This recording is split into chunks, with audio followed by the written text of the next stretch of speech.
When my husband casually said, "My friends think you're not remarkable enough for me, I could do better," I simply replied, "Then go find better."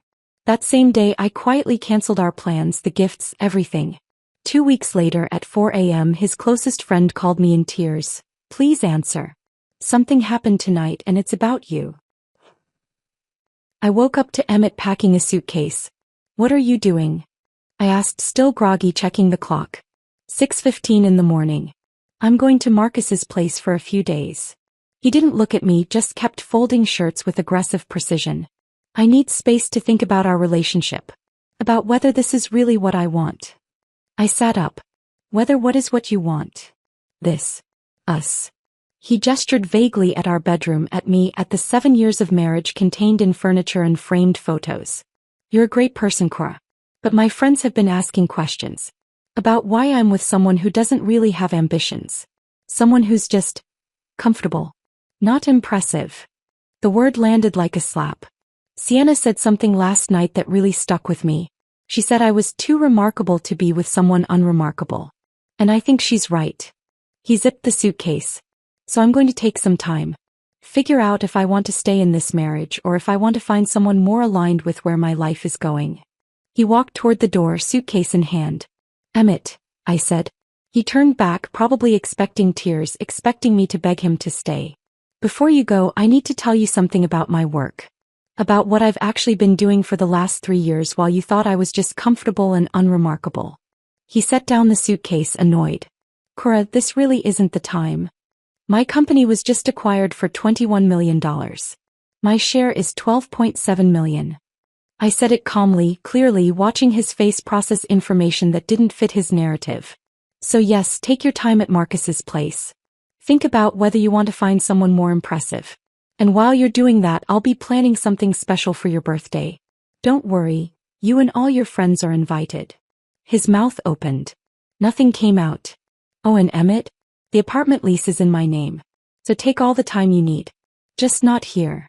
The silence that followed was the most satisfying sound I'd heard in 7 years. He stood frozen in the doorway, suitcase handle gripped in one hand, his brain visibly trying to process what I'd just said. I could see the calculations happening behind his eyes. 12.7 million, company acquisition, 3 years. Trying to reconcile the numbers with the woman he thought he knew. "You're lying," he said finally. His voice was flat, defensive. "You don't have a company. You do freelance consulting from the apartment." "I do crisis management consulting," I corrected. "For tech companies. Data breaches, PR nightmares, executive scandals. The kind of disasters other firms won't touch." I reached for my phone on the nightstand, pulled up my email, turned the screen toward him. "This is from Catalyst Ventures. The acquisition closed yesterday. Would you like to read the wire transfer confirmation?" He didn't move. Didn't reach for the phone. Just stared at me like I'd suddenly started speaking a language he didn't understand. "My business partner's name is Maya Chin. We started the firm 3 years ago, right around the time you got that promotion you were so proud of. Remember? When you came home talking about your new title and your raise and how you'd finally made it." I set the phone back down. "I was happy for you. I made your favorite dinner. I listened to you talk about your success for 2 hours. I never mentioned that I'd just signed my first 7-figure client." "Why?" The word came out strangled. "Why wouldn't you tell me?" "I thought about that. Really thought about it. Because you were so proud of being the successful one," I said finally. "The breadwinner.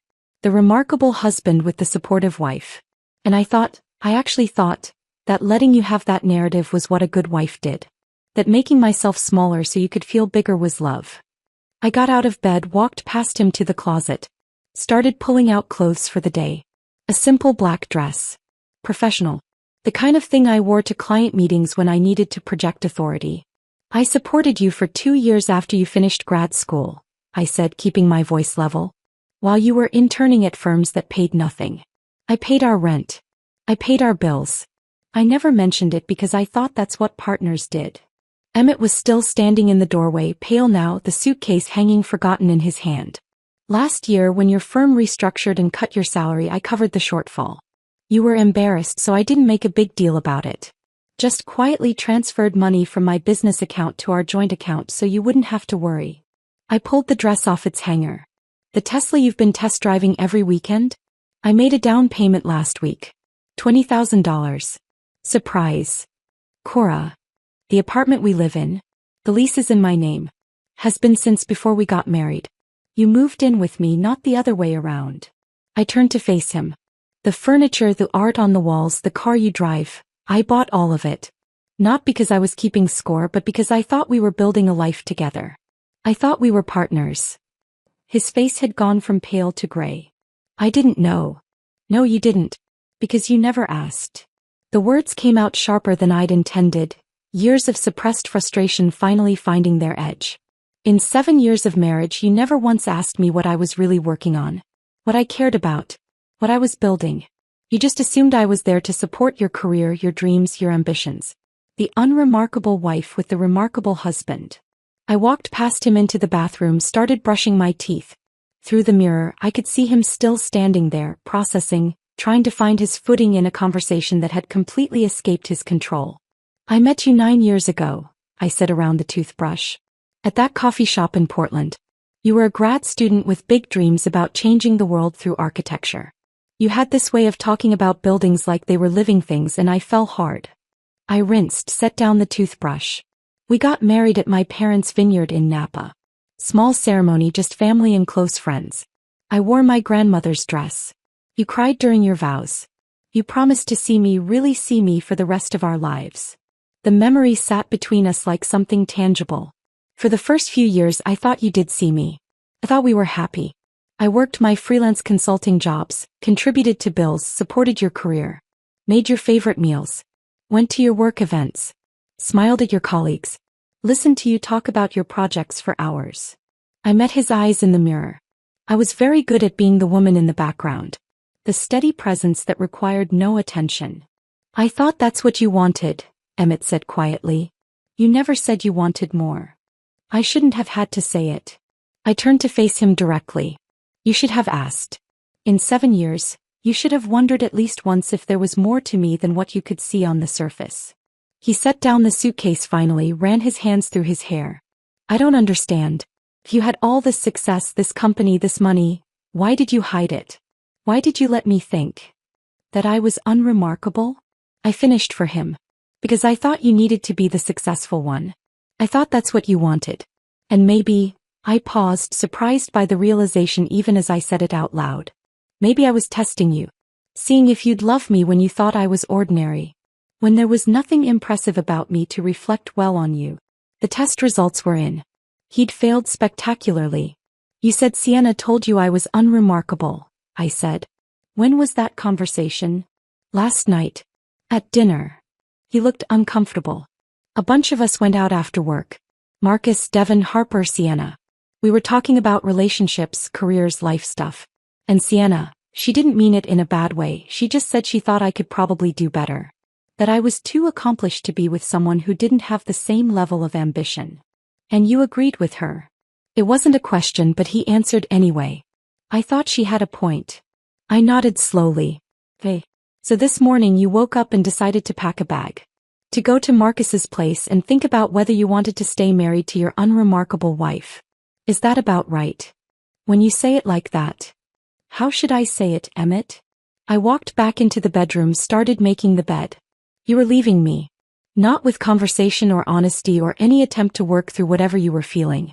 You were just packing a suitcase and walking out at 6 in the morning so you could avoid the mess of an actual breakup. He winced. I was going to call you later.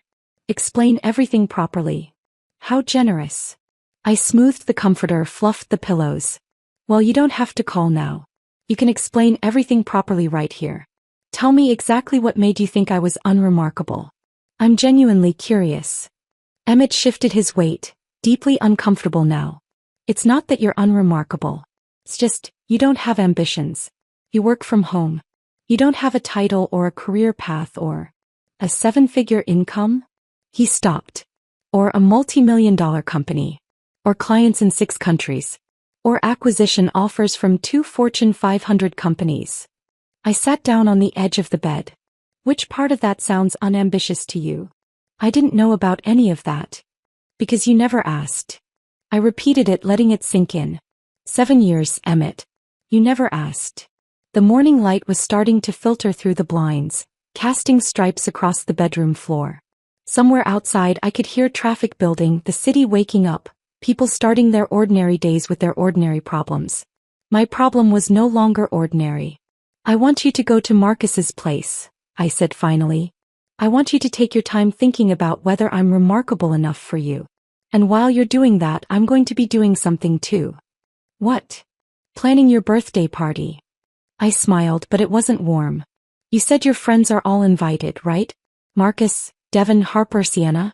The ones who think I'm so unremarkable." He nodded slowly, wary now. "Good. Because I already have a reservation at Atelier Rousseau for your birthday. I made it 4 months ago. Michelin-starred restaurant, 3-month waitlist, the works. I was going to surprise you with a private dinner, just the two of us." I stood up, walked to my closet, started getting dressed. "But I think I'm going to modify the reservation. Make it a group event. Something memorable." "Cora, what are you planning?" I pulled the black dress over my head, zipped it up. "I'm planning to give you and your friends exactly what you want. The truth about who I really am. No more hiding. No more being unremarkable." I grabbed my laptop bag from the desk, my car keys from the dresser. "The apartment lease is in my name, like I said. So take your suitcase and go to Marcus's place. Take a week. Take 2 weeks. Take however long you need to decide if you want to find someone more impressive than me." I walked to the bedroom door, then paused and looked back at him. "But Emmett, don't miss your birthday dinner. I promise, it's going to be unforgettable." I drove to Maya's apartment in the Mission District, arriving just after 7:30. She lived on the 3rd floor of a converted Victorian, the kind of place with original hardwood floors and bay windows that caught the morning light. I'd barely knocked when she opened the door, already dressed, coffee already made. "Tell me everything," she said, pulling me inside. I collapsed onto her couch and did. The suitcase. The speech about being unremarkable. The way he'd looked at me when I told him about the acquisition. The invitation to his birthday dinner that was going to become something else entirely. Maya listened without interrupting, her expression shifting from shock to anger to something that looked almost like vindication. When I finished, she poured us both coffee and sat down across from me. 3 years, she said quietly. 3 years you've been hiding what we built because you were afraid of how he'd react." "I wasn't afraid." "Yes, you were. You were terrified he'd feel diminished. That he'd be threatened. That he wouldn't be able to handle having a wife who was more successful than him." She set down her cup. "And guess what? You were right. The second his friends questioned whether you were remarkable enough, he started packing a suitcase." The words stung because they were true. Maya and I had met in college freshman year, randomly assigned as roommates in a dorm that smelled like old carpet and ambition. She was studying computer science. I was studying business management. We'd stayed up late talking about the companies we'd build someday, the impact we'd make, the way we'd change industries that desperately needed changing. After graduation, we'd gone separate ways for a few years. She'd worked at a tech startup in Austin. I'd done consulting for various firms in San Francisco. But we'd stayed close, talking every week, sharing ideas, watching each other's careers develop. Then 3 years ago, over drinks at a wine bar in North Beach, Maya had pitched me an idea. "Crisis management for tech companies," she'd said. "But not the corporate BS kind. The real kind. When a company has a data breach and millions of customer records get exposed. When an executive gets caught doing something awful and the board needs damage control. When everything is on fire and the traditional PR firms are too scared to touch it." I'd been intrigued immediately. "Why us?" "Because we're good at putting out fires. Because we understand tech. And because no one expects 2 women to walk into a room and fix what their overpaid consultants couldn't." She'd grinned. "Also, we'd make a fortune." She hadn't been wrong. We'd started small. Maya handled the technical side, understanding the systems, the breaches, the vulnerabilities. I handled the people side, the executives, the boards, the carefully crafted statements that acknowledged problems without creating legal liability. Our first client had been a mid-size fintech company that had exposed 3 million users' financial data through a coding error. They'd hired us out of desperation after 2 other firms had turned them down. We'd fixed it in 6 weeks. Contained the PR damage. Implemented new security protocols. Turned a catastrophe into a case study in responsible crisis response. Word spread fast in the insular world of tech executives. By the end of year 1, we'd billed $800,000. By the end of year 2, $2.3 million. Last year, $4.2 million. We were expensive. We were discreet. And we were devastatingly effective at saving reputations and careers when everything was falling apart. 6 months ago, 2 Fortune 500 companies had approached us about acquisition. They wanted our methods, our client list, our expertise. But most of all, they wanted us. The offers had been staggering. The kind of numbers that made my accountant develop a nervous tic when he showed me the projections. But both offers came with the same condition. We had to go public. Our LLC structure had kept our names hidden, offering anonymity to clients who valued discretion above everything else. But if we wanted 8-figure payouts, we needed to become the public faces of what we'd built. I'd hesitated. For months, I'd told Maya I needed more time, that I wasn't ready, that going public would complicate things at home. The truth was simpler and more pathetic. I was afraid of how Emmett would react. I should have told him years ago, I said now, staring into my coffee. When we first started making real money. When we landed our first 7-figure client. I should have just been honest. Why weren't you? Maya asked gently. I thought about that. Really thought about it. Because he was so proud of being the successful one. The breadwinner. Every time we went to a party or a work event, he'd introduce me as his wife who does some freelance consulting, and then he'd spend 20 minutes talking about his latest architectural project. And I'd stand there smiling, nodding, playing the supportive wife. I set down my cup. I told myself I was being kind, letting him have the spotlight, not making it a competition. But it wasn't kindness, Maya said. It was enabling. I know that now. She pulled out her laptop, opened it on the coffee table between us. Hey. So here's where we are.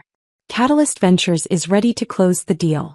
$21 million for 60% of the company. Your share after splitting, $12.7 million. Mine the same. We stay on as executive partners, full control of operations, 5-year commitment. The number still didn't feel real. The press release is drafted, Maya continued. Jordan McNulty is handling PR. He's coordinated with TechCrunch, Forbes, Entrepreneur Magazine, all the major business outlets. The story goes live the night of Emmett's birthday. Ashfordshire Crisis Management acquired by Catalyst Ventures. 2 women built an 8-figure company while everyone was looking the other way. She glanced up at me. That's the angle Jordan wants to lead with. The invisible founders. The women who built something extraordinary while staying completely under the radar. It's a good story, Cora. People are going to eat it up. I thought about Emmett seeing that story. About Marcus and Devin and Sienna and Harper. All the friends who'd decided I wasn't remarkable enough. Scrolling through their feeds and seeing my face beside Maya's. Seeing the numbers. Seeing the truth they'd been too lazy or too dismissive to discover on their own. When's the board meeting? I asked. Friday. 3 days from now. The investors want to finalize terms, sign papers, make it official. Maya closed her laptop. Are you ready for this? Really ready? Because once we do this, there's no going back to invisible. We're the face of the company. Every success, every failure, every decision, it's public now. I'm ready, I said. And I meant it. That afternoon, I went home and pulled out every piece of documentation I'd been maintaining for the past 3 years. Partnership agreements with Maya. Client contracts with NDAs and confidentiality clauses. Bank statements showing wire transfers and quarterly earnings. Tax returns that told a story Emmett had never bothered to read. I'd been supporting us financially for the last 18 months. Ever since his architecture firm had gone through restructuring and cut his salary by 30%. He'd been embarrassed, angry at himself, worried about money. I'd quietly transferred funds from my business account to our joint account, covering the difference so seamlessly he'd never noticed. The apartment we lived in. My name was the only one on the lease. I'd bought it 5 years ago before we got married, back when I was still freelancing and saving aggressively. Emmett had moved in after the wedding. We'd never bothered changing the paperwork. The furniture, the art on the walls, the expensive coffee maker he used every morning. I'd bought all of it. Not because I was keeping score, but because I'd had the money and he'd had student loans he was still paying down. The car he drove. The laptop he used for work. The tailored suits that photographed well at client meetings. All of it funded by the unremarkable wife doing her freelance consulting from home. I made copies of everything, organized it chronologically, created a simple presentation with clean slides and undeniable numbers. Then I pulled up the folder I'd labeled Support, 2 years ago when Emmett had graduated and started looking for work. 2 years of rent payments while he interned at firms that paid nothing but promised experience. The $15,000 I'd loaned him for professional camera equipment, high-end gear for architectural photography that would make his portfolio stand out. He'd promised to pay me back when he got his first real paycheck. That was 4 years ago. We'd never discussed it again. The $8,000 website redesign by a professional developer who'd made Emmett's online portfolio look slick and sophisticated. The $3,000 I'd spent on his membership to the American Institute of Architects. The countless dinners and client lunches I'd funded while he was networking and building connections. I'd never thought of it as keeping score. I'd thought of it as partnership, as investment in our shared future, as the invisible work that held relationships and households together. But looking at the numbers now, spread across my desk in neat columns of debits and credits, I realized I'd been subsidizing more than his career. I'd been subsidizing his ego. Funding the fiction that he was the successful one, the remarkable one, the generous husband who'd been kind enough to marry someone ordinary. My phone buzzed. A text from Emmett. Can we talk? I've been thinking about what you said. I stared at the message for a long moment. Then I typed back. Not yet. Enjoy your time at Marcus's place. We'll talk at your birthday dinner. Another buzz, almost immediate. About that. Maybe we should cancel the dinner. Keep this between us. I smiled at the screen. He was starting to understand that something was coming. Starting to feel the first tremors of the earthquake I was about to trigger. No, I typed back. Your friends were instrumental in helping you see how unremarkable I am. They deserve to be there when you find someone better. Dinner is still on. Saturday, 8 p.m. Atelier Rousseau. Don't be late. I silenced my phone and went back to my documentation. 3 days until the board meeting. 10 days until Emmett's birthday. 10 days until everyone who'd ever called me unremarkable learned exactly what they'd been too blind to see.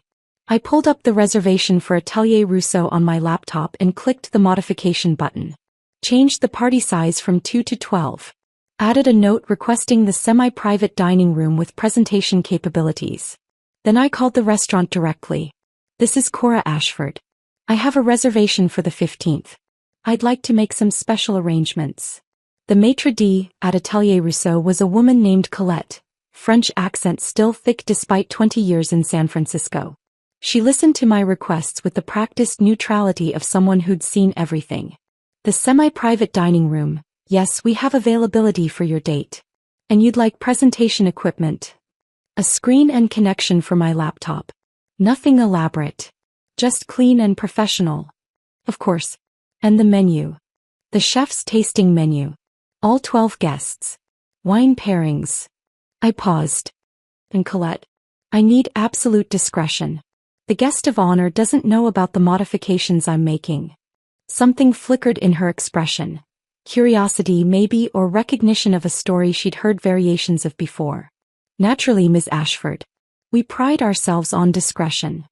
I hung up and immediately my phone buzzed with a text from Emmett. His first of what would become many. This is crazy. Can we please just talk? I set the phone face down on my desk and went back to work. Over the next 3 days the messages came in waves. 19 texts, each one revealing exactly how little he understood about what had broken between us. Day 1 was anger. You're being completely irrational about this. I was just being honest. That's what we're supposed to do in a marriage. Day 2 shifted to confusion. I don't understand why you're shutting me out. Can we at least talk like adults? This silent treatment is childish. By day 3 he'd moved to conciliation. I didn't mean it the way it sounded. You know how I get when I'm stressed. Work has been intense and my friends were just trying to help me process. Can we please just sit down and talk this through? I responded to exactly 0 messages. In my crisis management work, I'd learned that silence was often more devastating than confrontation. When companies faced scandals, the worst thing they could do was engage in back and forth with critics. It gave the story oxygen, kept it alive, allowed the narrative to spiral in unpredictable directions. Better to go quiet. Let the other side fill the vacuum with their own fears and projections. Let them imagine the worst possible scenarios. I could feel Emmett starting to panic by day 5. Please, Cora. Just tell me what I can do to fix this. I know I messed up. I know I said something hurtful. But we've been together 7 years. That has to count for something. Please. Day 6. Marcus says I should give you space, but I can't just sit here not knowing what you're thinking. Are you planning to leave me? Are you talking to a lawyer? Please just tell me what's happening. The mention of a lawyer was interesting. He was starting to understand this wasn't a fight. This was something else. Day 7. I drove by the apartment today. Your car was there, but you didn't answer when I knocked. I know you're home. I know you can hear me. This isn't fair, Cora. You can't just shut me out like this. Actually, I could. The apartment was mine. The lease was in my name. He had no legal right to be there, and I'd already changed the locks. A precaution Helen Voss had recommended during our first meeting. I'd met Helen on day 4, in her glass-walled office on the 42nd floor of a building in the financial district. Maya had recommended her with 7 words. She protects women's assets. She's ruthless. Helen was in her 60s, silver hair cut in a sharp bob, wearing a suit that probably cost more than most people's monthly rent. She had the kind of face that had seen every variation of human betrayal and wasn't impressed by any of it anymore. I'd brought copies of everything. The apartment lease, bank statements, tax returns, the paper trail of financial support I'd provided throughout our marriage. Helen spread the documents across her massive desk and studied them with the focus of a surgeon examining X-rays. This is unusual, she said after several minutes of silence. Usually, I'm helping women prove their non-financial contributions. Childcare, household management, emotional labor. Trying to argue that those things have value even if they don't show up in a bank account. She looked up at me. You're in the opposite position. You've been the breadwinner and he doesn't even know it. He knows now, I said. I told him the morning he was leaving. How did he react? Shock. Disbelief. He accused me of lying at first. Helen nodded, unsurprised. They usually do. Men like your husband build their identity around being providers. When that narrative collapses, they don't handle it well. She pulled out a legal pad and started making notes. California is a community property state. Anything acquired during the marriage is presumed to be jointly owned. But there are exceptions. She walked me through the specifics. The apartment was mine, acquired before marriage, lease never changed. That was separate property. My business was trickier. Maya and I had started it during my marriage, which meant Emmett could potentially claim a portion of its value. But, Helen said, tapping her pen against the pad, if you can demonstrate that you built the business with your own labor and capital, and that he made no contributions to its success, you have a strong argument for keeping it separate. Do you have documentation of how you funded the startup costs? Everything came from my personal savings. From before we were married. Good. And did he ever contribute financially to the business? Invest money? Provide loans? No. He didn't even know it existed until 4 days ago. Helen allowed herself a small smile. Even better. What about his career? Did you support him financially while he was building his? I told her about the 2 years of rent payments, the equipment loan, the website design, the professional memberships and networking events. Document all of it, Helen said. Dates, amounts, any written communication about repayment. In California, when one spouse supports the other's education or career development, that can be considered a separate contribution that offsets community property claims. She drew up preliminary separation papers. Advised me on asset protection. Explained how to separate our bank accounts without triggering suspicion. Are you sure you want to do this? Helen asked as I was leaving. 7 years is a long time. People say things they don't mean when they're stressed or influenced by friends. Sometimes marriage counseling can. 7 years of being invisible is long enough, I said. Helen studied me for a moment, then nodded. All right. I'll have the papers ready by early next week. But Ms. Ashford, once you file, there's no putting this back in the box. Make sure this is really what you want. I thought about Emmett's suitcase. About the casual cruelty of being called unremarkable. About 7 years of making myself smaller so he could feel bigger. It's what I want, I said. On day 8, I met with Jordan McNulty at a cafe in the Mission. He was already there when I arrived, sitting at a corner table with his laptop open and 2 coffees waiting. Jordan was in his early 40s, perpetually dressed like he'd just come from a meeting with important people, which he usually had. He'd built his career managing product launches for tech companies, the kind of careful narrative construction that turns software releases into cultural moments. "You're finally doing it," he said when I sat down. "Going public with what you've built." I explained the situation. The marriage ending. The acquisition closing in less than 2 weeks. The birthday dinner I was planning for Emmett and his friends. Jordan listened without interrupting, his expression shifting from surprise to something that looked almost like admiration. "This is delicate," he said when I finished. "We can't make it look like you're announcing the acquisition to humiliate your husband. It has to be about the business. About you and Maya stepping into your power.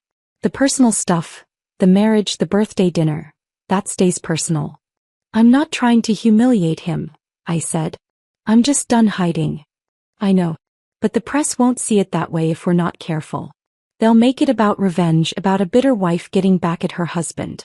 That's not the story we want." He pulled up a draft press release on his laptop. Ashfordshire Crisis Management acquired by Catalyst Ventures. 2 women built an 8-figure company while everyone was looking the other way. "We lead with the business achievement. The innovation. The fact that you've been handling some of the biggest tech crises of the last 3 years and nobody knew your names. That's the story. When does it go live?" "I'm thinking Saturday night. 11 p.m. After your dinner." He glanced at me. "That gives you your moment with Emmett and his friends. Then while they're all processing what you told them, the press release hits. By morning it's everywhere. Tech blogs, business news, LinkedIn. The story becomes about your success, not about your marriage. Can you coordinate with Forbes? TechCrunch? Already have. They're hungry for this story. Secret female founders who built something massive? That's catnip for business press right now." He closed his laptop. "But Cora, I need you to understand something. Once you're visible, you can't go back to invisible.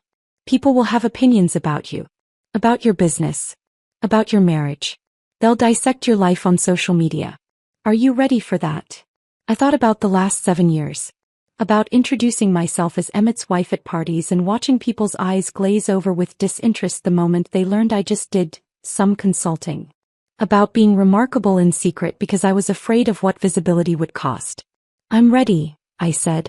On day 14, the morning of Emmett's birthday, I woke at 5 a.m. to an email from Maya with the subject line, "We did it. Wire transfer confirmed. We're rich. $12.7 million just hit your account. Check it." "I'll wait." I pulled up my banking app with shaking hands. The number was there. Undeniable. 7 figures followed by more figures than I'd ever seen in my personal account. I waited for euphoria. For tears. For some big cinematic moment of triumph. Dad, I felt calm. Clear. Like I'd been walking through fog for 7 years and someone had finally turned on the sun. The money wasn't the point. The point was I'd built something real while everyone was looking the other way. I'd proven, to myself if no one else, that remarkable wasn't something someone else got to decide about you. I got out of bed and walked to my closet. Pulled out the midnight blue silk dress I'd bought last week specifically for tonight. Simple cut, expensive fabric, the kind that whispered instead of shouted. I showered, did my makeup, styled my hair. When I looked at myself in the mirror, I barely recognized the woman looking back. Not because I looked different, but because I felt different. Thought. Present. Done disappearing. My phone buzzed. Another text from Emmett. "See you tonight?" I smiled at the screen and typed back. 8 p.m. Don't be late. I arrived at Atelier Rousseau at 7:45, parking in the structure across the street. The evening air was cool, typical for San Francisco in late September, carrying that salt and fog smell from the bay. I walked the 2 blocks to the restaurant, my heels clicking against the pavement in a steady rhythm that felt like a countdown. The restaurant's exterior was understated, just a brass plaque beside a dark wooden door, the kind of place that didn't need to announce itself because everyone who mattered already knew where it was. I'd walked past it a dozen times with Emmett over the years, watching him slow down each time, his eyes lingering on the couples disappearing through that door into whatever magic waited inside. "Someday," he'd say. "When I really make it, we'll go there." I'd made the reservation 4 months ago. Back when I still thought we meant something. Colette was waiting inside, elegant in black, her French accent still thick despite what I knew was 20 years in San Francisco. She recognized me immediately. We'd spoken on the phone 3 times in the past week, finalizing details. "Miss Ashford," she said, extending her hand. "Everything is prepared exactly as you requested." "Thank you, Colette." She led me past the main dining room, past tables of well-dressed couples speaking in low voices over wine that cost more per bottle than most people's weekly groceries. We went through a corridor lined with black and white photographs of the Parisian food markets, then through a door into the semi-private dining room I'd reserved. It was perfect. The table was set for 12 champagne flutes catching the light from the Edison bulbs overhead. The menus were already placed. I'd pre-selected the chef's tasting menu, 7 courses, wine pairings with each. In the corner, discreet but visible, was the screen and projector I'd requested, already connected to the restaurant's Wi-Fi network. "The presentation equipment is ready," Colette said. "You'll be able to connect directly from your laptop. And I've briefed the sommelier. Champagne will be poured when you give the signal." I pulled out my laptop, tested the connection. The first slide appeared on the screen, a simple title slide with my company logo. I advanced through the presentation quickly, making sure everything was in order. The acquisition announcement, the financial documentation, the timeline of support. All of it clean, professional, undeniable. "Perfect," I said, disconnecting. "I'll reconnect when I'm ready." "Will you be joining the party immediately, or would you prefer to wait at the bar?" "The bar," I said. "I want to watch them arrive." Colette led me back to the main room and settled me at the far end of the bar, positioned so I could see the entrance and the corridor leading to the private dining room. She placed a glass of sparkling water in front of me without asking. "For clarity," she said quietly, and I appreciated her understanding. I needed to be clear tonight. Present for every moment of what was about to happen. The first guests arrived at 7:53. Marcus and Devin, Emmett's college roommates, both of them dressed in suits that screamed finance money. Marcus had put on weight since I'd last seen him at a barbecue 2 summers ago. Devin had shaved his head, probably trying to get ahead of the balding that was clearly winning. They looked around with confusion, checking their phones, comparing notes. Through the window, I watched them show each other their text messages. Invitations I'd sent from an unknown number claiming to be from Emmett. Colette greeted them smoothly, confirmed they were here for the Ashford party, and led them to the private dining room. I watched their faces as they passed. Curiosity, uncertainty, the beginning of that social anxiety that comes from not knowing what role you're supposed to play. Harper arrived next at 7:57, Emmett's colleague from Morrison and Associates. I'd met her exactly 3 times in 7 years. Twice at company holiday parties and once at a dinner celebrating Emmett's promotion. She was the kind of woman who dressed like she was perpetually on her way to an important meeting. Sharp blazer, crisp blouse, heels that added 3 inches but somehow still looked practical. She greeted Marcus and Devin with the kind of professional warmth that didn't quite reach genuine friendship, and I realized she probably didn't know them well either. We were all supporting players in Emmett's life, kept carefully separated so we never compared notes. At 8 o'clock exactly, Sienna walked in. I'd never met her in person, but I recognized her from the photos Emmett had shown me. Tall, blonde, the kind of pretty that looked expensive to maintain. She was wearing a dress that probably cost what most people spent on rent. Emerald green, fitted, the kind that demanded attention in any room. This was the woman who'd told Emmett I was unremarkable. The friend whose opinion had mattered more than 7 years of marriage. I watched her greet the others with easy confidence. Watched her laugh at something Marcus said, watched her settle into the room like she belonged there. Like this was her party, her celebration, her stage. Not for long. Colette offered champagne. Sienna accepted. The others followed suit. They clustered in the private dining room, visible through the glass partition, their body language shifting from confusion to that forced social energy people adopt when they're not sure what's happening but don't want to seem uncool. I checked my phone. 8:02. Emmett was late. Then the door opened and there he was. He stood in the entrance for a moment, scanning the restaurant, and I watched the confusion bloom across his face when he spotted his friends through the glass. He pulled out his phone, checked it like he might have missed a message explaining what was happening. He was wearing the charcoal suit I'd bought him 18 months ago when he'd made senior design lead. The one I'd had tailored specifically to his measurements at a shop in North Beach that charged $200 just for the alterations. The Italian leather shoes I'd given him last Christmas, the ones he'd worn to every important meeting since then. He looked successful. Polished. Like a man who had his life figured out. I knew exactly how much of that image I'd funded. His eyes swept the room searching and finally landed on me at the bar. I watched him process it, his wife alone watching him, something unreadable in her expression. He started walking toward me, his face cycling through emotions. Confusion gave way to hope, hope tinged with uncertainty. Uncertainty bleeding into the beginning of fear as he registered something in my posture that told him this wasn't going to be the reconciliation he'd convinced himself was coming. "Cora," he said when he reached me. "What's going on? Why are Marcus and Devin here? And Sienna?" "It's your birthday dinner," I said calmly. "I invited the people whose opinions matter most to you. But I thought you said we should talk. I thought it would be just us. We will talk. In front of your friends. The ones who helped you see how unremarkable I am." I stood up, smoothed my dress. "Come on. Everyone's waiting." I started walking toward the private dining room. Behind me, I heard Emmett following, his footsteps hesitant, his breathing slightly elevated. He was starting to understand that something was wrong, that the script he'd written in his head wasn't the one I was about to perform. Colette opened the door to the private dining room. The conversation inside stopped as everyone turned to look at us. I watched Sienna's expression shift from curiosity to something more guarded. Watched Marcus and Devin exchange a glance. Watched Harper set down her champagne glass with careful precision. "Thank you all for coming," I said, stepping into the room with the authority I usually reserved for boardrooms full of panicking executives. "Please everyone sit. I wanted to celebrate Emmett's birthday with the people who matter most to him." Emmett entered behind me, still confused, looking between his friends and me like he was trying to solve a puzzle with pieces that didn't fit. "Cora, what is this?" His voice carried an edge of desperation. "It's exactly what I said. Your birthday dinner." I moved to the head of the table, positioning myself so everyone could see me clearly. "2 weeks ago, you told me your friends think I'm not remarkable enough for you. That you could do better.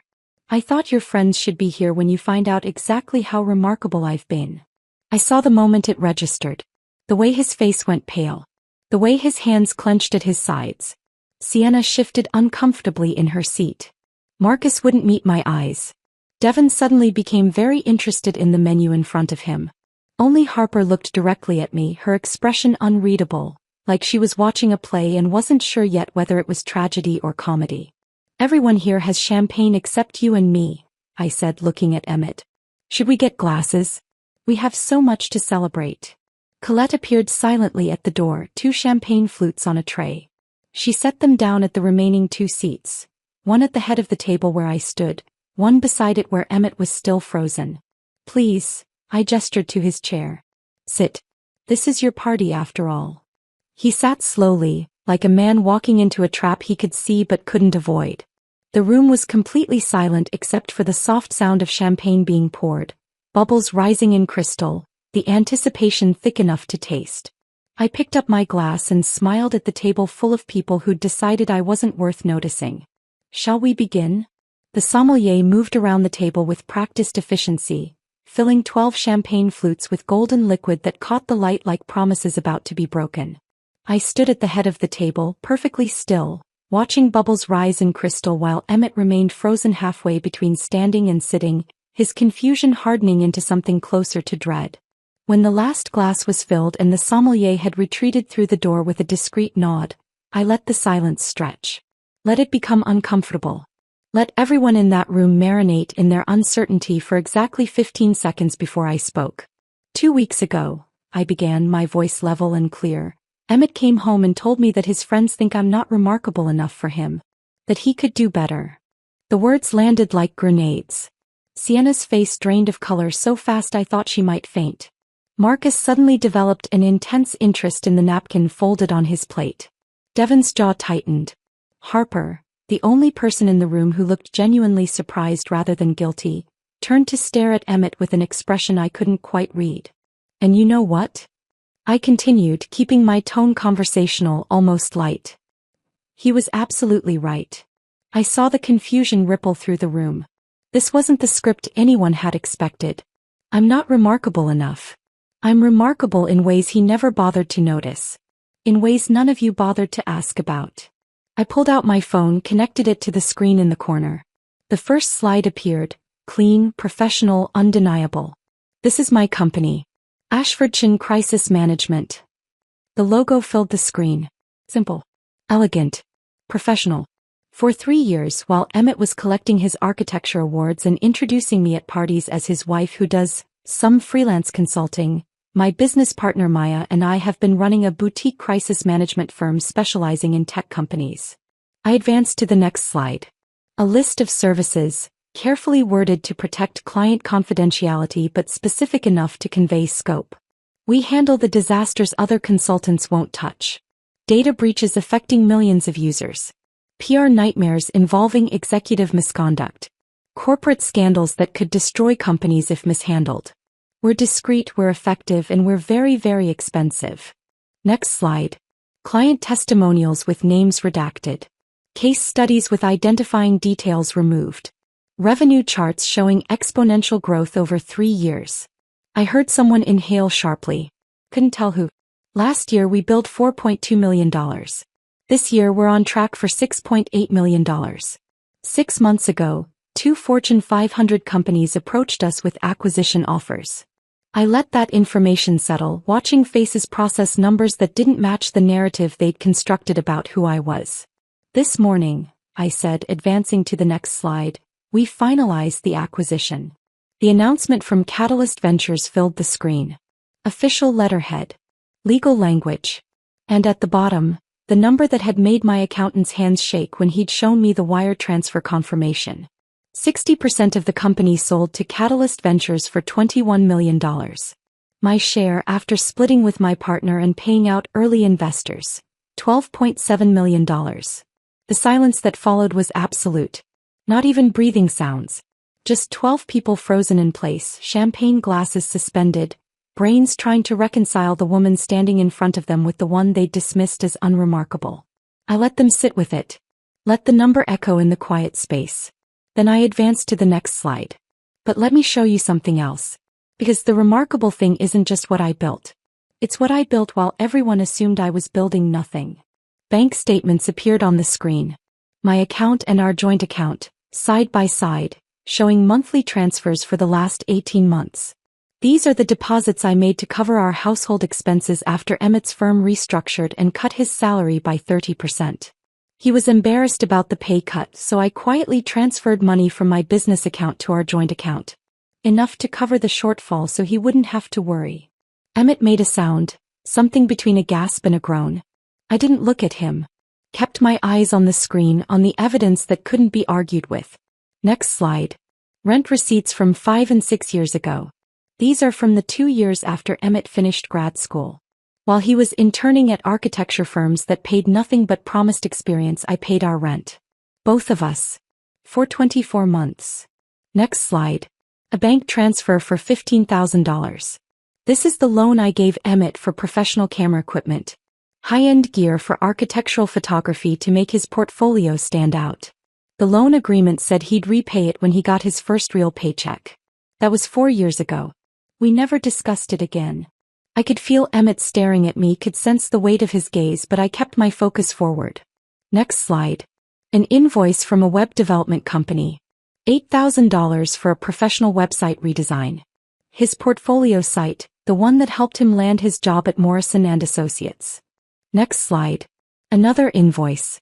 $3,000 for his membership in the American Institute of Architects. Professional development courses. Networking events.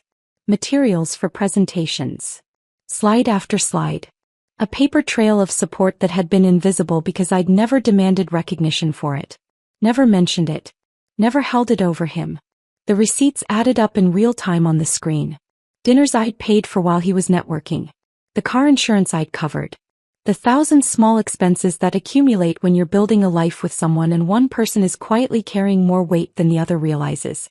I never thought of this as keeping score, I said quietly. I thought of it as partnership, as love, as the invisible work that holds households together. I finally looked at Emmett. His face was gray, his hands gripping the edge of the table like he needed something solid to hold on to. But looking at these numbers now, I realize what I was actually doing. I was subsidizing your ego.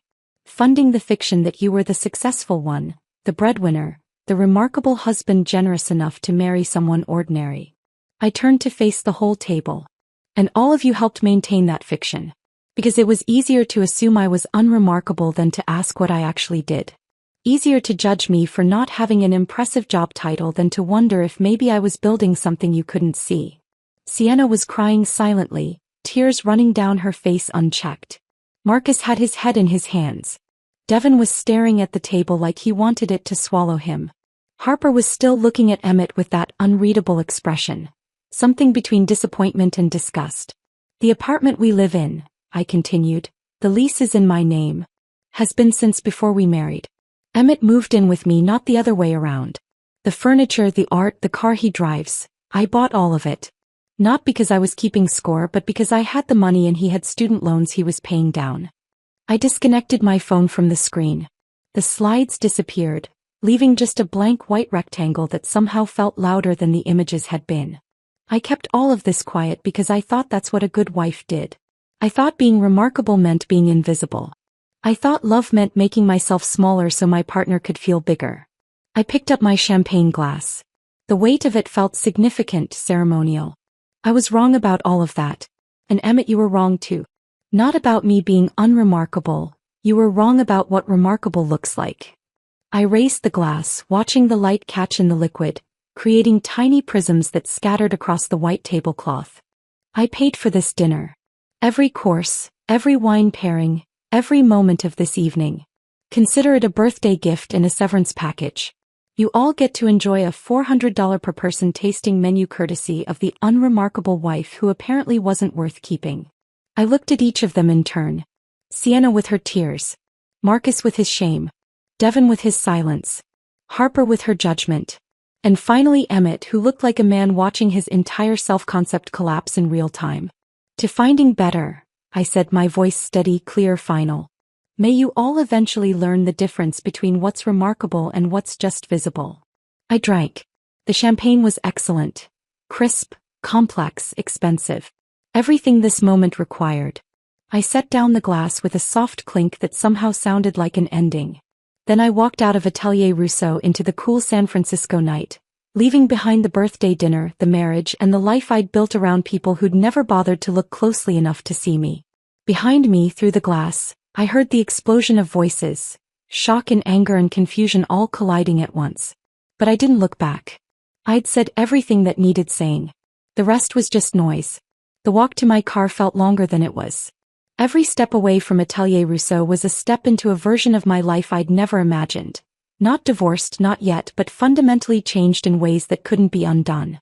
I drove home on autopilot, barely registering the traffic lights or the streets I'd driven down 1,000 times. My hands were steady on the wheel. My breathing was even. I felt calm in a way that should have been unsettling but somehow wasn't.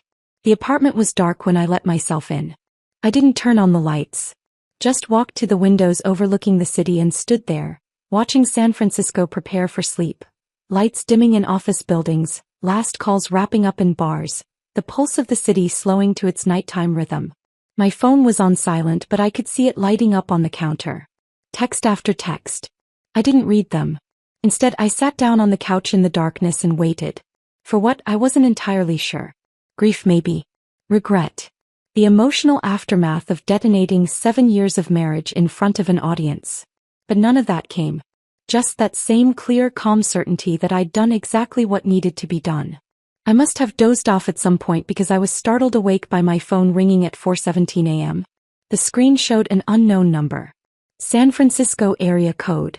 I stared at it for 3 rings, debating whether to answer before curiosity won out. Hello. Please. A woman's voice wrecked with crying. Fiskora. Something happened tonight and it's about you. I sat up straighter, trying to place the voice through the tears and gasping breaths. Please answer. Please. I need to talk to you. I did answer, I said. Who is this? It's Sienna. From the dinner. I'm so sorry. I'm so sorry. Sienna. The friend who told Emmett I was boring. who'd started the conversation that led to him packing a suitcase and announcing he could do better. I stood up, walked to the kitchen, poured myself a glass of water. Let her cry while I drank it. Sienna, I said finally, my voice calm and clinical, the tone I used with clients in crisis. It's 4 a.m. What happened? After you left, she managed between sobs. Everything fell apart. Emmett tried to explain it away. Tried to say you were exaggerating, that the company wasn't really yours, that you were just trying to make him look bad. I leaned against the counter, phone pressed to my ear, waiting. But Harper pulled out her phone. She found the press release. It went live at 11. It's everywhere, Cora. Everywhere. TechCrunch, Forbes, LinkedIn. Crisis management firm Ashfordshire acquired for 8 figures. Your picture is right there with your partners.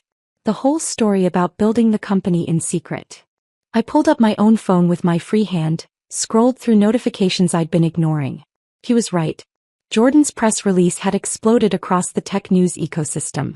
My face and Maya's were on the homepage of TechCrunch. Forbes had already posted an article with the headline, The Invisible CEOs, How 2 Women Built an 8-Figure Company While No One Was Watching. We all just stared at him, Sienna continued, her voice breaking.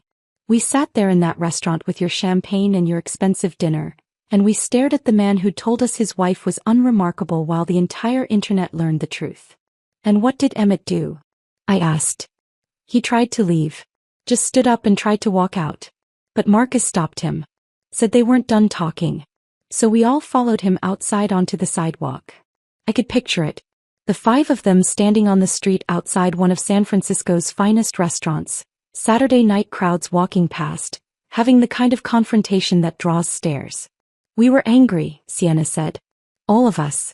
Even Devin, who never gets angry about anything. We felt used. Like Emmett had been lying to us too, making you look small so he could look big. What did you say to him? Marcus asked why you would hide success like that from your own husband unless you didn't trust him. Devin asked if Emmett had ever actually asked about your work or just assumed he knew everything worth knowing about you. She paused, struggling to control her breathing. And Emmett couldn't answer. He just stood there with his mouth opening and closing, and he couldn't answer. I heard muffled sounds in the background, Sienna blowing her nose, trying to pull herself together. Harper was the worst, she continued. She just looked at him with this expression of complete disgust and said, You've been living off your wife's money while telling us she was nobody. And that's when Emmett broke down. Broke down how? Crying. Right there on the sidewalk. Started saying he didn't know that you'd hidden it from him, that it wasn't fair for you to ambush him like that in front of everyone. Sienna's voice dropped to almost a whisper. But Marcus said something that shut him up completely. What did Marcus say? He said, Did you ever ask?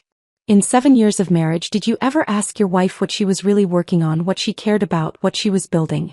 Or did you just assume she was there to applaud you? The question hung between us through the phone line. The same question I'd been asking myself for weeks now. Had Emmett ever really asked? Had he ever looked at me and wondered if there might be more beneath the surface than what he could see? The answer was obvious and painful. No. He never had. He didn't have an answer to that either, Sienna said. Just stood there crying while people walked past staring at us. Eventually Harper called him a car. Told him to go to Marcus's place like he'd planned and think about the kind of person he'd become. Is that why you're calling? I asked. To give me updates on Emmett's breakdown? No. I'm calling because, she broke off, crying harder. Because I need you to know we were wrong. So completely, devastatingly wrong. About you. About what remarkable looks like. About everything. I waited for her to continue. I started that conversation, she said. At dinner 2 weeks ago. We'd all had too much wine and we were talking about relationships and careers and life stuff. And I said, God, I said you were sweet but boring and maybe Emmett should think bigger. Maybe he should be with someone more ambitious, more exciting, someone who matched his level of success. And everyone agreed, I said. Not a question. Yes. Everyone agreed.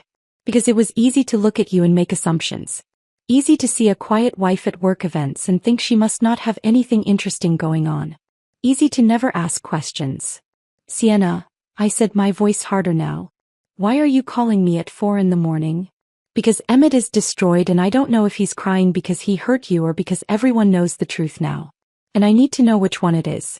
I need to know if there's any part of him that actually feels bad for what he did to you or if he's just embarrassed that everyone found out. I thought about that distinction. The difference between remorse and regret. Between feeling sorry for the harm you caused and feeling sorry for the consequences you're facing. Those are two very different things, I said. Yes. Sienna's voice was small. They are. And I don't think it's the first one. You're probably right. Is there any chance, she asked suddenly, desperately, any chance you could forgive him? That you could try again? He's been texting all of us saying he understands now, that he sees what he did, that he wants to make it right. I walked back to the window, looked out at the city starting to wake up. Early morning joggers. Delivery trucks. The sun just beginning to lighten the sky from black to deep blue. No, I said. There isn't a chance. But if he's really learned, if he's really changed. Sienna, he didn't change. He got caught. There's a difference. I leaned my forehead against the cool glass. And even if he had changed, even if this somehow transformed him into a person capable of seeing me clearly, I don't want to be there for his transformation. I don't want to be the test case for his growth. So it's really over? It was over the moment he packed that suitcase, I said. Everything since then has just been epilogue. She was quiet for a long moment. Then, what you did tonight, showing us all the truth like that, was it revenge? I considered the question honestly. No, I said finally. It wasn't revenge. Revenge requires wanting someone to suffer. I didn't want that. I just wanted people to stop living in the comfortable fiction Emmett had built. I wanted the truth to be visible. Well, it is now, Sienna said softly. Very, very visible. Good. Cora. Her voice was tentative now, like she was afraid to ask but needed to anyway. Do you hate us? For what we said, for how we talked about you? No, I said, surprising myself with the honesty of it. I don't hate you. I just don't think about you at all anymore. That seemed to land harder than hatred would have. I have to go, I said. It's late. Or early. Whatever this is. Hey, it is. Thank you. For answering. And I'm sorry. For all of it. I know, I said. But Sienna, don't call me again. I hung up before she could respond. The sky was definitely lighter now. Morning coming whether I was ready for it or not. I looked at my phone, at the 53 unread messages, at the notifications from news sites and LinkedIn and people I hadn't heard from in years suddenly reaching out to congratulate me. I turned the phone off completely. Then I went to bed and slept better than I had in months. I woke up at 11:30 to sunlight streaming through windows I'd forgotten to cover and the persistent buzz of my phone vibrating against the nightstand. For a moment I didn't remember where I was or why I felt simultaneously exhausted and wired. Then it all came back. The dinner. The presentation. Walking out of Atelier Rousseau. Sienna's 4 a.m. phone call. I reached for my phone and immediately regretted it. 53 unread emails. 27 missed calls. Text messages that had stopped loading because there were too many to display at once. I scrolled through the emails first, watching the subject lines blur past. Interview request Forbes. Podcast invitation how I built this. TechCrunch wants to feature you. Entrepreneur magazine your story. Book deal interest literary agent. Congratulations from former clients. Messages from investors I'd spoken to once at conferences years ago. Suddenly remembering my name and asking about expansion opportunities. 3 separate podcast producers wanting me to tell the story of building a company in secret. And the headlines. My God, the headlines. I opened Safari and typed my name. The results filled the screen. Secret CEO's marriage ends after husband calls her unremarkable. The woman who built an 8-figure company while her husband thought she was nobody. From invisible to unstoppable. One woman's revenge on being underestimated. Tech executive exposes husband's belittling at his own birthday party. Some articles were sympathetic, framing me as a woman who'd finally stood up for herself. Others were critical, using words like calculating and vindictive and public humiliation. One opinion piece questioned whether someone who would weaponize a birthday dinner had the emotional stability to run a crisis management firm. Everyone had an opinion. Everyone had a take. My life had become a story people told to prove whatever point they wanted to make about marriage, success, gender dynamics, or revenge. I set the phone down and went to make coffee. The apartment felt different in daylight. Emptier somehow, even though nothing had physically changed. It was still my furniture, my art on the walls, my coffee maker on the counter. But it felt less like home and more like a stage set waiting for the next scene. I was halfway through my first cup when someone knocked on the door. I looked through the peephole and saw Maya holding a paper bag and 2 to-go cups of coffee. "I brought reinforcements," she said when I opened the door. "Bagels from that place in the Mission you like. And better coffee than whatever you're drinking." She walked in without waiting for an invitation, set everything on the kitchen counter, and pulled me into a hug that lasted longer than either of us typically tolerated. "You did it," she said when she finally let go. "You actually did it." "Did what?" "Destroyed my marriage in front of an audience. Stopped hiding."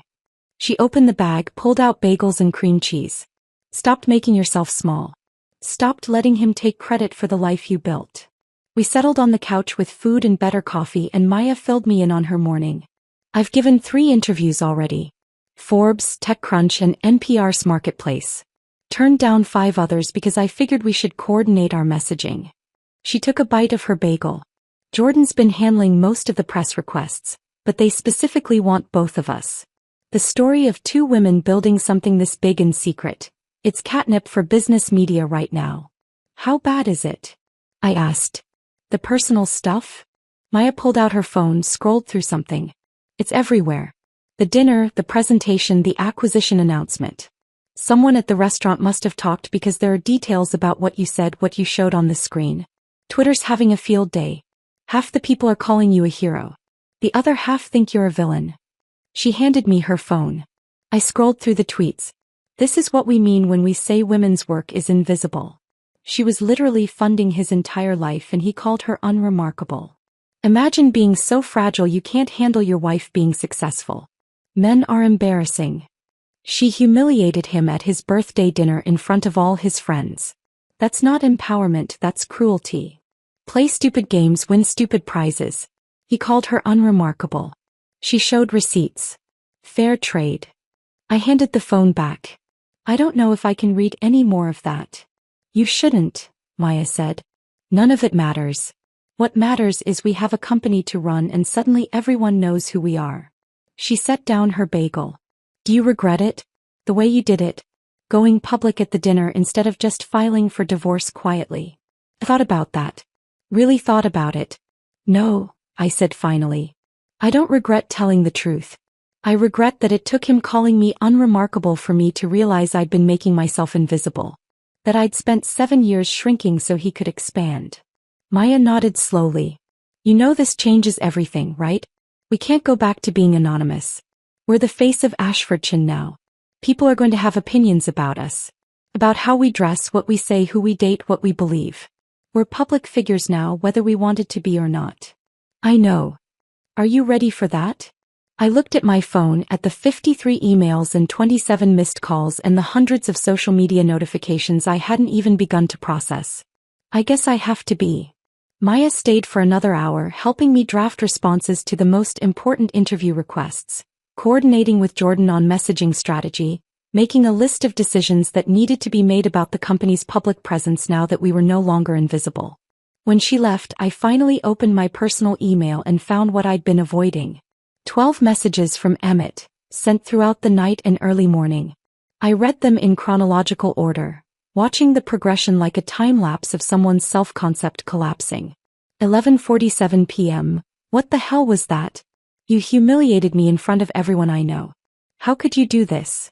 12:23 a.m. "You planned this. You set me up. Made me look like a fool on purpose." 12:58 a.m. "I know I said something hurtful, but you didn't have to destroy me publicly. That was cruel." 1:34 a.m. "Everyone's texting me. The press release is everywhere. Why didn't you tell me? Why did you hide it?" 2:15 a.m. "I don't understand. You never told me you had a company. You never said you were successful. How was I supposed to know?" 2:47 a.m. "I didn't know you were supporting us financially. You never mentioned the rent payments or the loans. Why didn't you tell me?" 3:03 a.m. "Marcus asked if I ever asked about your work. If I ever wondered what you were building. And I couldn't answer him." 3:33 a.m. "I see it now. I see what I did. How I never asked. How I never looked. How I made you small because I needed to feel big. I don't know if you'll ever read this, but I'm sorry. Not for getting caught. For what I did to you every day for 7 years. The last message was different from the others. Less defensive. More raw. Like he'd finally stopped trying to manage the situation and started actually thinking about what he'd done. I read it twice, looking for manipulation for the careful word choice of someone trying to produce a specific response. Found only exhaustion and something that might have been genuine understanding. I deleted all 12 messages anyway. My phone rang. Helen Voss, my lawyer. Good afternoon, she said when I answered, her voice carrying a warning note I recognized from our first meeting. I hope you've been resting after your eventful evening. Barely. What's wrong? Emmett retained counsel this morning. Richard Castellano, family law. He's expensive and aggressive, and he called me an hour ago asking about our intentions regarding separation. My stomach dropped. Already? He moves fast. That's part of why he's expensive. I heard papers rustling on her end. I told him you're prepared to file for dissolution, that you're seeking no community property claims given that the apartment and business assets are clearly separate property. But Cora, you need to prepare yourself for what's coming. What's coming? Richard is going to argue that Emmett deserves compensation for supporting your career during the early years of your marriage. He's going to paint a picture of a devoted husband who sacrificed his own advancement to support his wife's ambitions, who's now being discarded the moment she achieved success. I almost laughed. He supported my career? I paid our rent for 2 years while he was unemployed. I know. And we have documentation proving that. But Richard is very good at crafting narratives that judges find compelling. He'll argue that emotional support, networking assistance, household management, all of it constitutes contribution to your success. I walked to the window, looked out at the city below. Ordinary Sunday afternoon, people living their ordinary lives. No idea that mine was becoming something unrecognizable. What do I need to do? Nothing yet. Just be aware that this isn't going to be quick or quiet. Richard will fight for a settlement. He'll probably leak things to the press to pressure you. He'll make this as public and painful as possible if he thinks it'll get you to pay out. Let him try, I said. I have 7 years of documentation. Bank statements. Loan agreements. Receipts for every dollar I spent supporting Emmett's career while he was telling people I was unremarkable. If Richard wants to make this public, we'll make it very public. Helen was quiet for a moment. That's a dangerous game, Cora. Divorce proceedings that play out in the media rarely end well for anyone. Neither does staying invisible, I said. After we hung up, I sat on the couch with my cold coffee and thought about what came next. Legal battles. Media scrutiny. Every detail of my marriage and my business dissected by strangers with opinions. My phone buzzed. A text from Jordan. CNN wants you for an interview tomorrow. Morning segment. Are you ready for television? I looked at my reflection in the darkened TV screen across the room. Messy hair. No makeup. Wearing yesterday's clothes that I'd fallen asleep in. I didn't look ready for television. Didn't look ready for any of this. But ready or not, I was already in it. Yes, I typed back. Send me the details. Because if I was going to be visible, I might as well be impossible to miss. The CNN interview aired on a Tuesday morning. I watched it from the green room of a podcast studio in Oakland where I was scheduled to record next, my phone muted, coffee going cold in my hand. The host asked predictable questions about the acquisition, about building a company in secret, about what it felt like to finally step into the spotlight. I'd given careful answers, the ones Jordan and I had rehearsed, professional, measured, focused on the business rather than the personal drama everyone actually wanted to hear about. But then she'd asked the question I hadn't prepared for. Do you think your husband ever loved you? I'd paused on screen and I watched myself now in that pause, seeing something flicker across my face that I couldn't quite name. I think he loved the version of me that fit into his story, I'd said finally. The question is whether that counts as love at all. The clip went viral within hours. By afternoon, it had been turned into memes, quoted in think pieces, debated on Twitter by people who'd never met either of us but had strong opinions about what love should look like. That was 8 weeks ago. Now it was early December and I was standing in the new offices Maya and I had leased in the financial district 43rd floor, looking out at the bay through floor-to-ceiling windows that made the whole city look like something we owned.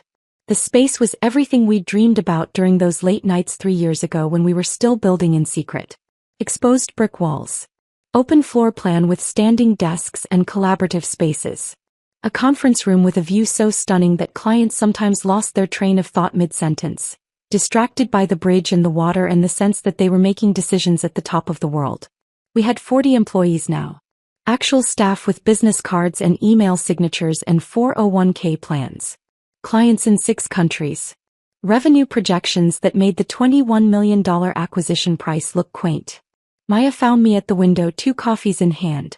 She passed me one without speaking and we stood there together watching the city move below us. Forbes article is live, she said finally. I pulled out my phone. There it was. The invisible powerhouses. How Cora Ashford built an 8-figure company while her husband thought she was unremarkable. The headline made me wince. I'd asked them to focus on the business, on the work Maya and I had done, on the innovative approach we'd taken to crisis management. But editors loved a personal angle, and my personal angle had become the story everyone wanted to tell. It's good, Maya said. Really good. They focused on the company, on our client success stories, on the methodology we developed. The personal stuff is just context. I scrolled through the article. He was right. It was well written, fair, comprehensive. But the pull quotes they'd chosen were all about marriage and invisibility and what happens when someone finally refuses to stay small. The comments are brutal, I said, scrolling further. Don't read the comments. Never read the comments. But I couldn't help myself. The opinions ranged from supportive to savage, everyone projecting their own experiences and grievances onto my story. She's a hero for exposing him. She's vindictive for humiliating him publicly. This is what feminism looks like. This is what narcissism looks like. I locked my phone and put it in my pocket. How are you doing? Maya asked. Really doing? I don't know, I said honestly. Some days I feel clear and strong and certain I did the right thing. Other days I wonder if I could have handled it differently. Been less public. Less dramatic. You weren't dramatic. You were honest. There's a difference. Tell that to the internet. Maya turned to face me fully. Cora, you spent 7 years making yourself invisible so your husband could feel impressive. You built a multi-million-dollar company while he was telling people you did some freelance work. When you finally told the truth about who you were and what you'd built, people called it revenge. But it wasn't revenge. It was just refusing to participate in his fiction anymore. I knew she was right. Knew it intellectually. But knowing something and feeling it are different things. My phone buzzed. An email from an address I didn't recognize but a name I did. Emmett. I stared at it for a long moment before opening it. Cora, I've had time to think. To really think about what I did, what I said, who I was. You asked me once what I thought about you, really thought, and I said my friends might have a point about you not being impressive enough. I've realized now that the only unimpressive thing in our marriage was my inability to see what was right in front of me. You were building an empire while I was building my ego. You were creating something meaningful while I was creating an image. I don't expect forgiveness. I don't deserve it. I just wanted you to know that I see you now. Really see you. And you're the most remarkable person I've ever known. I'm sorry it took losing you to figure that out. I read it twice, searching for traces of the feeling I'd had 9 years ago when I met him in that coffee shop in Portland. The excitement. The hope. The belief that we were building something real together. Found nothing but a quiet recognition that some lessons come too late. I deleted the email and put my phone away. He reached out again? Maya asked. Last time. I'm blocking the address. Good. We stood at the window for a few more minutes, watching the city, before Maya had to leave for a client meeting. I stayed behind, looking out at the bay, at the bridges connecting San Francisco to the rest of the world, at the boats cutting white lines through gray water. A month later I gave my first keynote speech. The tech conference in Austin had 2,000 people in attendance, most of them younger than me, hungrier than me, trying to build the kinds of companies Maya and I had already sold. I stood backstage in the wings, listening to my introduction, feeling the particular terror that comes from knowing you're about to walk onto a stage under lights bright enough to blind you. Please welcome Cora Ashford, CEO of Ashfordshire Crisis Management. The applause started and I walked out into the light. I talked for 30 minutes about invisibility as a strategy, about building in the shadows until what you've created becomes undeniable. I talked about the cost of making yourself small, about the years I'd spent diminishing my own accomplishments because I thought that's what partnership required. And I talked about the moment I decided to stop. Not because I wanted revenge, though that's how everyone framed it, but because I finally understood that remarkable wasn't something someone else got to decide about me. The applause when I finished was thunderous. People stood. Some were crying. Afterward, in the green room, a young woman approached me. She couldn't have been more than 25, eyes bright with that particular hunger that comes from wanting to prove yourself worthy of the space you occupy. My boyfriend told me I should focus on supporting his startup instead of building my own, she said. He said two entrepreneurs in a relationship would be too competitive. That someone needed to be the support system. What did you say? I asked. Nothing yet. But after hearing your talk, I'm going home and breaking up with him. I smiled. Good. Is that what you would do? In my position? I thought about that. About 7 years of supporting Emmett's career while quietly building my own. About the price of invisibility and the cost of visibility. About the woman I'd been and the woman I'd become. I'd ask yourself one question, I said. Does he make you feel bigger or smaller? Does being with him expand your sense of what's possible or contract it? If the answer is contract, you already know what to do. She nodded, thanked me, and walked away with the kind of determined stride that suggested she'd already made her decision. On a Friday evening in mid-December, 3 months after the dinner that changed everything, I stood in my apartment. My apartment paid for with money I'd earned, filled with furniture I'd chosen, and looked out at San Francisco glittering in the winter dusk. My phone buzzed. Maya asking if I wanted to grab dinner. Thai place in the Mission? I typed back. See you in 30. I thought about Emmett sometimes. Wondered if he'd learned the lesson or just learned to hide his assumptions better with the next person. Wondered if he told his version of our story at dinner parties, casting himself as the victim of a vindictive woman who'd hidden her success to make him look bad. I thought about Sienna and Marcus and Devin and Harper. Whether they'd changed how they measured people or just gotten more careful about saying their judgments out loud. But mostly I thought about the woman I'd been. The one who made herself small. Who built empires in secret. Who believed love meant disappearing until there was nothing left of yourself but the reflection in someone else's eyes. And I thought about the woman I'd become. Visible. Valued. Finally taking up the space I'd earned. Emmett had called me unremarkable, and in doing so he'd given me permission to stop performing. Stop shrinking. Stop asking for permission to be exactly as extraordinary as I'd always been. I grabbed my coat and keys, locked the door behind me, and headed out into the December evening. The city was alive with lights and movement and possibility. And I was finally, undeniably, unforgettably visible. That quiet revolution, from invisible to unforgettable, turned out to be the most remarkable thing of all. If this story of reclaiming your power had you hooked from start to finish, hit that like button right now. My favorite part was when Cora revealed those bank statements at the birthday dinner, showing who really funded everything. What was your favorite moment? Drop it in the comments below. Don't miss more empowering stories like this. Subscribe and hit that notification bell so you never miss an upload.